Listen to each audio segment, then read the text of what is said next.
मालाडकर नावाचा एक आर्टिस्ट आहे, त्यांचा क्लास. त्या क्लासमध्ये मला त्यांनी पाठवलं. म्हणजे 8 दिवस गेले. मग आम्हाला मालाडकर सरांनी सांगितलं, एक किटली काढा, चहाची किटली काढा. म्हणजे त्याला एकदा असा अर्धा करू द्यावा लागतो, एकदा असा अर्धा करू द्यावा लागतो. तिकडे कशी बशी काढली किटली. मग म्हणाले रंगवा. आणि रंगवा म्हटल्यानंतर वडिलांनी रंगाची पेटी विकत घेऊन दिली होती, ब्रश दिला होता, पाण्यात बुचकळला आणि तो कुठच्या तरी रंगात असा मिक्स केला आणि त्या किटलीला दिला पासून. काही येतच नाही तर काय करू. तुम्हाला सांगतो, ते चित्र एवढं घाणेरडं दिसायला लागलं की माझं मलाच बघवेना. थोड्या वेळाने टीचर आमचे एकेकाचं चित्र तू काय काढलं बघत बघत शेवटी माझ्याकडे आले. मी म्हटलं, सर माझं चित्र एवढं घाणेरडं आहे ते माझं मलाच बघवत नाही, तर मी तुम्हाला काय दाखवते चित्र. ते म्हणे, बघू तर दे मला काय काढलंय असते.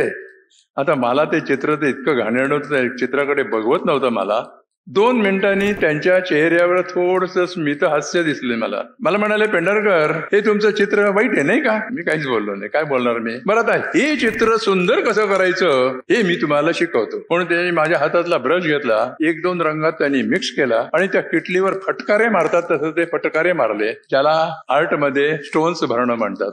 ते घाणेरडं चित्र त्यांनी ते फटकारे मारून स्टोन्स भरले, तर ते इतकं सुंदर दिसायला लागलं की ते अख्ख्या वर्गामध्ये मला त्याचं लोकांना आवडलं. त्या क्षणाला मला एक गोष्ट लक्षात आली की जगात वाईट काहीही नसतं, ते चांगलं घडवणारा माणूस आपल्याला मिळायला पाहिजे.